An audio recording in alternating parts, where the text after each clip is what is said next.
Okay, so you want to get started fly fishing. This is, in our opinion, the quickest way to do it. That's a big brown bro.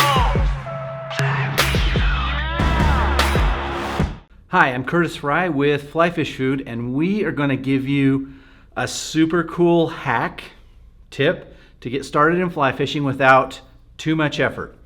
Now, disclaimer here, we have a whole series of videos. Links will be below in the description that explain a little bit more in detail on what's involved here. This is kind of the shortcut method hack to get into fish as quickly as possible, but it's still a fun way to be able to catch fish. Okay, one of the biggest challenges that we've seen and we hear people, our customers tell us all the time, especially when they're new, is there's so much stuff to keep track of. It's very difficult to know what you need to get started. So again, if you want to get into the full detailed explanation in our series of other videos where we talk about all the stuff that you need to get started, you can find those links below. But what we'll focus on here today is the idea of using a kit to be able to get on the water quickly and start to learn to fly fish. So what does a kit entail? And we have several kits here. We have a few by Orvis. We've got some by Redington, and there are some others. These will all be listed in the link as links in the description below. But the idea is that these kits will come with everything you need, with the exception of a fly and maybe a strike indicator, which I'll show you, in order to get out on the water and start to catch fish. So this isn't necessarily something for everyone. A lot of people like to dive in a little bit deeper, which you can again find in a lot of our other videos. But if you just want to get down to the nitty-gritty, get out on the water and catch a fish wherever you may be, this is a good way to do it. So within a kit, you will find typically a rod. This is a fourth of a rod. The rods are typically 9 feet long. This happens to be a 5-weight rod, which the weights refer to the amount of line or the type of line that can be supported and thrown by the rod. It also really has to do with the flies that you want to cast and the fish you want to cast at. So if you're living on the coast or anywhere with saltwater or bigger fish, a 5-weight can be too small. You may want to go up to an 8-weight. We also have kits for those. Even if you're in areas that only have like bluegill or brim, it's still a good way to go, and this method will get you on the water catching fish in a short amount of time as possible. So once you've got yourself this kit, you would open it up.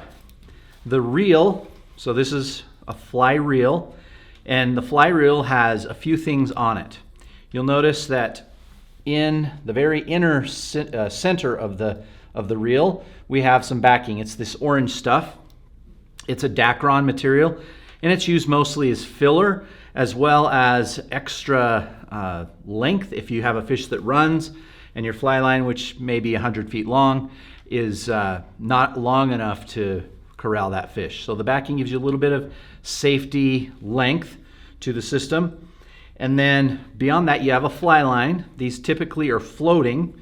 So in this case, our assumption is we're going to use this floating line to cast out as we search for fish. The line is what propels the fly, and we'll get to the fly in a minute. The whole thing here, even if you have this kit and you get it out and string it up, you're going to need to learn how to cast. So we will leave some links below to some casting videos. I would recommend at least going through a few of those videos before you get out on the water. The casting is significantly different than with a spinning rod or any sort of conventional gear that you've used maybe before you've gotten into fly fishing. If you've got a friend that knows how to cast, maybe a good idea to head on down to a park or somebody's yard and just practice the basic concepts of casting. If you can't cast, that's going to be a very difficult thing, so we recommend that you at least get the casting done. But you could literally go down, pick up a kit from our shop, or you can buy it online, pull it out. It's already rigged up with the rest of the stuff, which includes a leader, which is a type of nylon monofilament that tapers from a thick end where it meets the leader, or where the leader meets the line. So you have your fly line, which floats, and then you've got this leader, which is a monofilament material, usually 9 feet long. And then at the very end of that, it tapers down to a much smaller size diameter material. Okay, so usually what you'll do is you're going to string the rod, and I'm just going to show you very quickly how this would work. If you've got one of these kits, inside of the fly rod here, the handle, there's a little recessed hood. So you just slide that foot of the reel up inside there, and I usually just then rotate the ring, and that will slide up to meet the foot on that end. And then usually you'll have a little nut that you use to lock that in place. So now the reel is locked in place.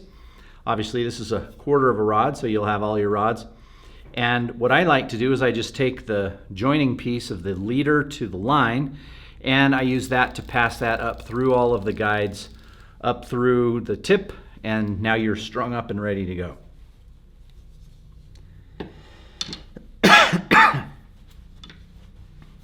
Okay, so once you've got your fly rod put together, a couple things.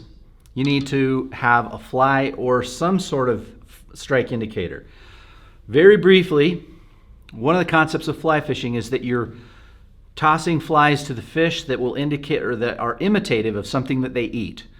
So like a bug that lives in the water, sometimes like a grasshopper may fall down into the water from a tree or a bush, or small rodents, mice, trout eat mice, bass eat mice, small birds.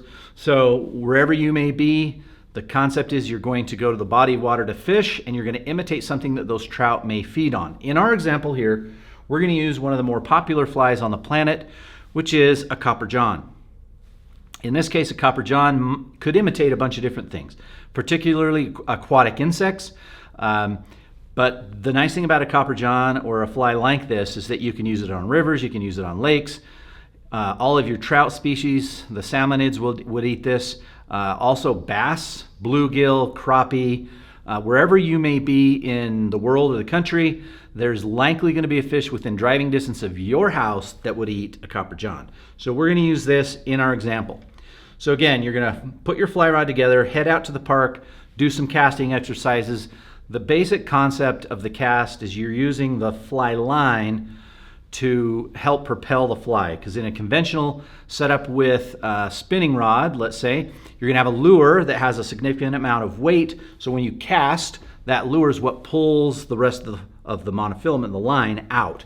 It's the opposite with the fly rod. This little fly is nowhere near enough to get that line to go out to its target.